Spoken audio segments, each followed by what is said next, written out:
এই বেক্সটাম সিলভার কি কি রোগের জন্য নির্দেশিত, কিভাবে খেতে হবে এবং কারা খেতে পারবে এবং এর কোনো পার্শ্ব প্রতিক্রিয়া আছে কিনা ইত্যাদি বিষয় আপনাদেরকে জানাবো। তো চলুন ভিডিওটি শুরু করা যাক। বয়স 50 হবার পর থেকে মানুষের শরীরে হাড় ক্ষয় হতে থাকে এবং শরীর কর্মক্ষমতা হারাতে থাকে।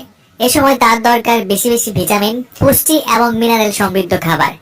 তাই বয়স্ক মানুষের ফুড সাপ্লিমেন্ট হিসেবে সব থেকে কার্যকরী যে মাল্টিভিটামিন এবং মাল্টি মিনারেল সমৃদ্ধ ট্যাবলেট আপনাদের সাজেস্ট করব সেটি হচ্ছে বেক্সটাম সিলভার। মাল্টিভিটামিন ও মাল্টি মিনারেল সমৃদ্ধ ট্যাবলেট বেক্সটাম সিলভার বাজারে নিয়ে এসেছে বেক্সিমকো ফার্মাসিউটিক্যাল লিমিটেড।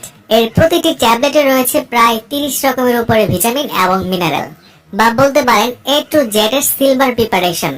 বয়স 45 পেরোনোর পর সব থেকে বেশি যে সমস্যায় একটা মানুষ ভুগে থাকেন সেটি হচ্ছে মাংসপেশিতে সমস্যা বা মাংসপেশিতে ব্যথা। মাংসপেশিতে ব্যথা সাধারণত ভিটামিনের অভাবে হয়ে থাকে। এই ধরনের ব্যথার ক্ষেত্রে ডক্টররা বেক্সটাম সিলভার ট্যাবলেট রোগীদের লিখে থাকেন। এছাড়া আরেকটা গুরুতর সমস্যা দেখা দেয় হাড় ক্ষয়জনিত কারণে বয়স্ক মানুষের মধ্যে হাঁটতে সমস্যা হয়। যেহেতু 45 বছরের পর থেকে মানুষের শরীরে হাড় ক্ষয় হতে থাকে, এই ক্ষয়জনিত অভাব পূরণের জন্য এই মাল্টিভিটামিন এবং multi mineral tablet Bextram silver খাওয়াতে পারেন। বয়স্ক মানুষের মুখের দুর্গন্ধ হবার অন্যতম একটি কারণ হলো ভিটামিন ও মিনারেলের সঠিক অভাব। এই বয়সে ঠিকমতো ভিটামিন এবং মিনারেল খাওয়ালে মুখের দুর্গন্ধ দূর হয়ে যায়। এই ধরনের সমস্যা দূর করতে ডক্টররা বেক্সটাম সিলভার ট্যাবলেটটি সাজেস্ট করে থাকেন।